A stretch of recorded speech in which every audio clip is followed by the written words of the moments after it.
سلام ازي برايم تقرينيا ايو عابز اللهم وسلام وخم يمزح كبرات تخطاتلتين نحزيز وارنا لكم قدستي معبارتات كنكاف لكم حدشتي تخطاتلتنا دما چانلنا سبسكرايب ناقبركم كتكتاتلنا نعدم نبتي فلا ما يزعبانا نتنبل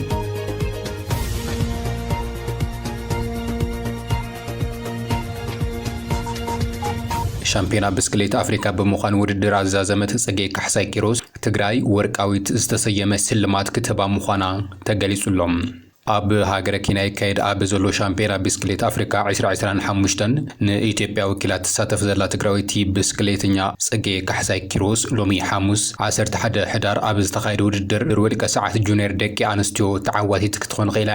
እቲ ውድድር 14 ኪሎ ሜትር ርሕቀት ዝሸፈነን ውድድር ወድቀ ሰዓት ጁኒየር ደቂ ኣንስትዮ እንትኾን ጽጌ ካሕሳይ ነቲ ዝተመደበ ርሕቀት ኣብ ዝቐልጠፈ ግዜ ማለት እውን 19 ደቂቃን 59 ሰከንድን ብምእታው ተዓዋቲት ወርቂ ሜዳልያ ብምዃን ሻምፒዮን ኮይናላ ኣብዚ ውድድር ዝተሳተፈት ኻሊቲ ትግራዊት ኣትሌት ራሄን ታመነ ረብዓይ ዝወፀት ኮይና እቲ ውድድር ብዓወት ተጋሩ እውን ተዛዚሙ እዩ ነዚ ስዒቡ ድማ ትግራይ ሽልማት ወርቃውያን ብስክሌተኛታት ትግራይ 2017 ዓመተ ምህረት ብዝብል ሽልማት ከተሰናድእ ምዃና ተፈሊጡሎም ነዚ ውፅኢት ስዒቡ ፌደሬሽን ብስክሌት ትግራይ ኣብ ዓመተ 2017 ዓመተ ምህረት ኣብ ዘካየደ ውድድራት ብቕዓት ዘርአዩ ብስክሌተኛታት ኣሰልጠንትን ክሽልም ምዃኑ ተፈሊጡሎም በመሰረት እዚ ድማ ሰንበት 14 ሕዳር 2018 ዓመተ ምህረት ናይዚ ዓመት ብሉጻት ብስክሌተኛታት ብኽልቲኡ ጾታ ክሽልም ዝተዳለወ እንትኸውን ጽጌ ካሕሳይ ተሸላሚት ወርቃዊት ብስክሌተኛ ትግራይ ክትኸውን ምዃና እውን ተፈሊጡሎም ካብቶም ኣሰልጠንትን ብስክሌተኛታትን ብተወሳኺ ብሉጻት ዳያኑን ጋንታታት እውን ሽልማት ከም ዝብርከተሎም እዩ ሓበሬታ በፂሑና ዘሎም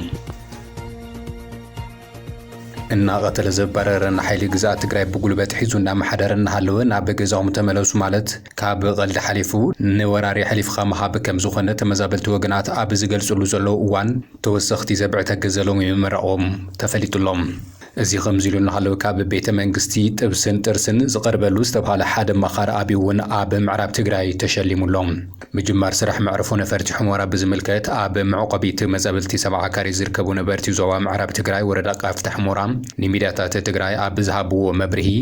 ድሕንነቶም ተሓልዩ ናብ መረበቶም ክምለሱ ከም ዝደልዮም ገሊጾም ዘለዎም መጀመርታ ክፍጾሙ ዝግብኦም ተግባራት ከይተሰርሑና ሃለው ዕላዊ ስሩሕ ዝጀመረ መዕርፎ ነፈርቲ ሕሞራ ካብ ብዙሓት ግዱሳት ተጋሩ ተቃውሞና ቀረበሉ ከም ዘለዎም ዝፍለጥ እዩ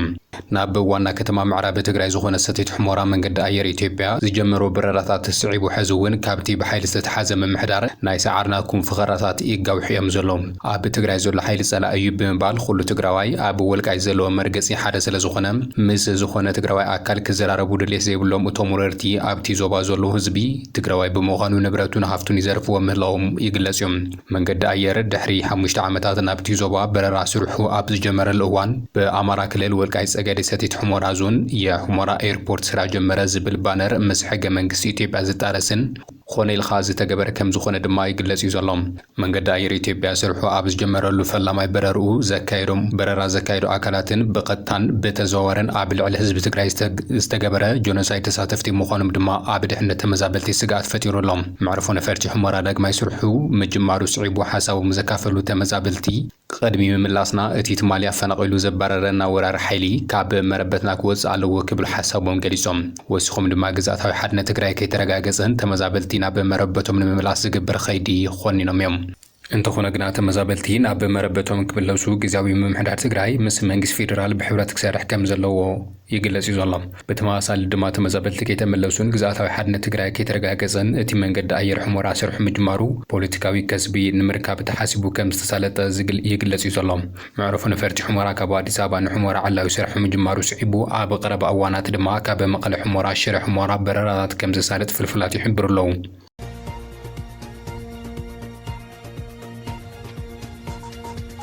መንግስቲ ኣሜሪካ ብዛዕባ ምስጋር ደቂ ሰባት ኣብ ዝውፅኡ ዓመታዊ ሪፖርት መንግስቲ ኢትዮጵያን ህፃናት ብግዳጅ ናብ ውትድርና ናይ ምምልማል ተግባራት ከቋርጽ ኣብ ዝተሓሳሰበሉ እዋን ሰራዊት ኢትዮጵያ ብወገኑ እንስልጥን ዘለና ውግእ ንምትራፍ እዩ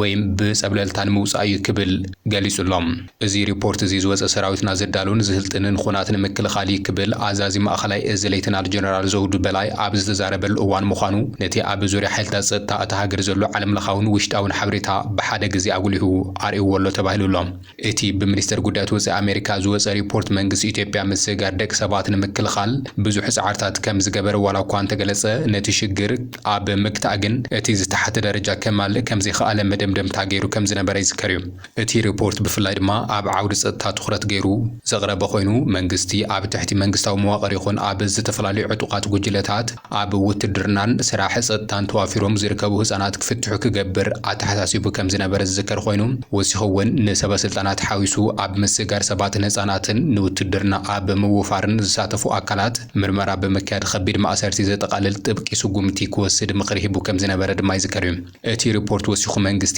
ኣብ ምስጋር ደቂ ሰባት ዝተሳተፉ ሰበስልጣናት መሰጋገሪ ደቂ ሰባትን ኣብ ቤት ፍርዲ ዋላ እኳ እንተቐጽዐ ክሳብ ሕዚ ዝመርመሮም ቁጽሪ ገበናት ኣዝዮም ውሕዳት ምዃኖም ንስሩዕ ስደተኛታት ከለላ ናይ መሃብ ጻዕርታቱ ውስን ከም ዝኾነ ገሊጹ ምንባሩ ይዝከር። ብኻልእ ወገን ድማ ቅድሚ ገለ መዓልትታት ዕረፉ ንሕና ንዓብዪ ኩናት ኢና ንዳለው ዘለና እናበለ ዝዛረብ ዝነበረ ኣዛዚ ማእኸላይ እዝ ዝኾነ ሌተናል ጀነራል ዘውዱ በላይ ሓድሽ መብርሂ ሂቡሎም። ሚኒስተር ምክልኻል ከም ዝገለጾ እቲ መኮንን ንሕና እንዳሎ እንስልጥን ኩናት ንምክልኻል ክብል ገሊጹ እዩ። እቲ ጀነራል ወሲኹ ከም ዝገለጾ እቲ ሰራዊት ዝስልጥን ንሰላም እዩ ዝበለ ኮይኑ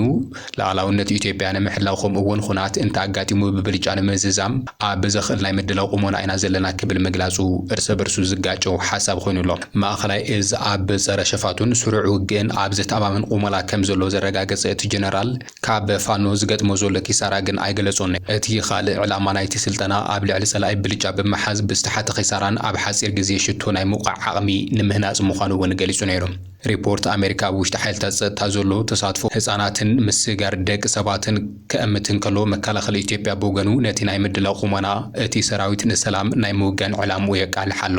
እዚ ድማ ዓርሱን ዓርሱ ዝጋጭ ሓሳብ ተባሂሉ ኣሎ።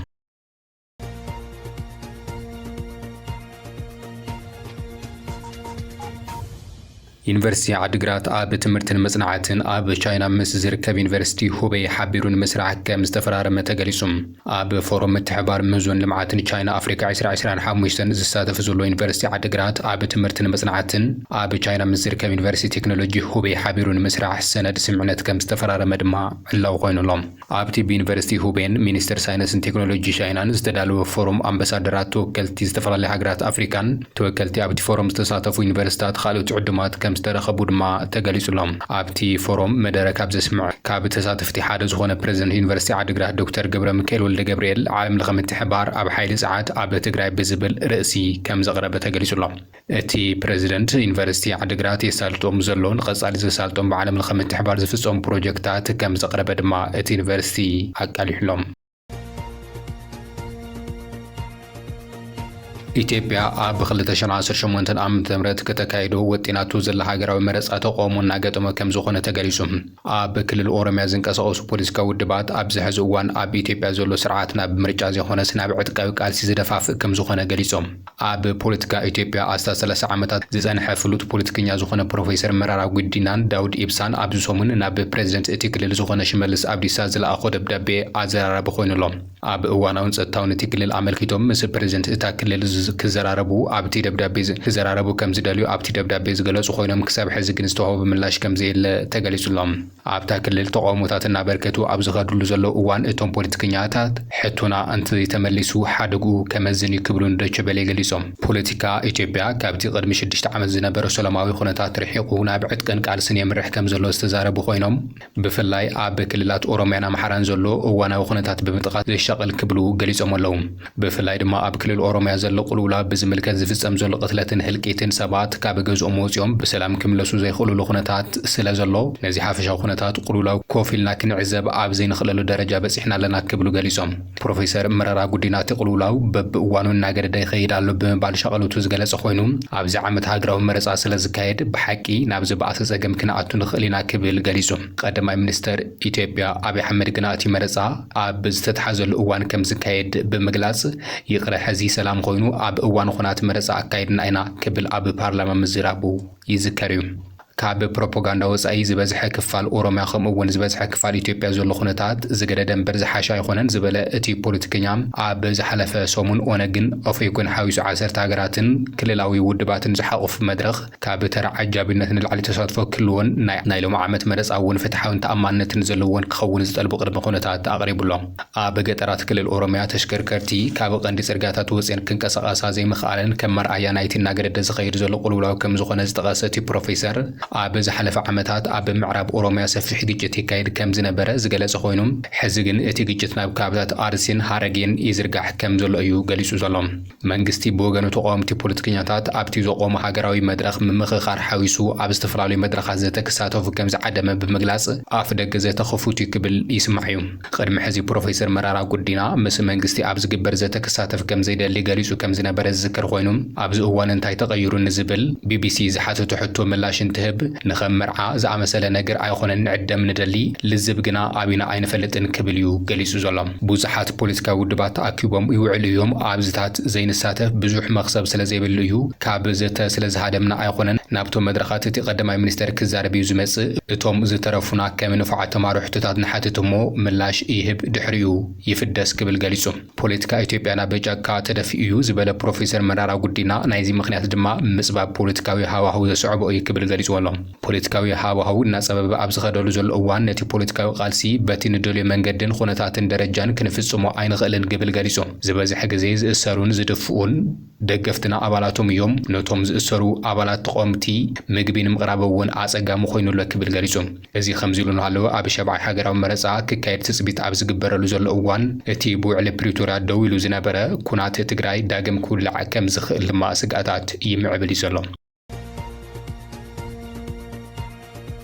ብሪጣንያ ንውጻእተኛታት እትህቦ ዝነበረ ቋሚ መንበሪ ፍቃድ ካብ 5 ናብ 10 ዓመት ኣናዊሓቶ ከም ዘላ ተገሊጹ። በዚ መሰረት ድማ ካብ 2021 ንድሓር ናብቲ ሃገር ዝኣተው ስደተኛታት ዝርከብዎም ኣስታት 2.6 ሚልዮን ውጻእተኛታት ቋሚ መንበሪ ፍቃድ ንኽረኽቡ ካብ ዝኣተውሉ ዕለት ጀሚሮም 10 ዓመት ክጽበዩ ምዃኖም ላዕለወይቲ ሚኒስትር ውሽጣዊ ጉዳያት ሻባና መሐመድ ኣፍሪጣ ንልዕሊ 12 ኣዋርሕ ማሕበራዊ ደገፍ ዝረኸቡ እንተኾይኖም ክሳብ 20 ክጽበዩ ከም ዝኽእሉ እቲ ሓድሽ መምርሒ ኣመላኺቱሎም። እቲ ውሳነ ነቶም ድሮ ቋሚ ነባርነት ዝረኽቡ ከም ዘይምልከት እውን ይፍለጥ። እምበር ክቡራትን ክቡራንን ሎሚ ናብኹም ዝሓረናዮም ኣገደስቲ ምዕባለታት ነዚኦም ይመስሉ ነይሮም። ሓቢርኹምና ስለ ዝጸናሕኹም ኣዝና ነመስግን። ቻናልና ሰብስክራይብ ምግባር ኣይትርስዑ። ሰሰናዩ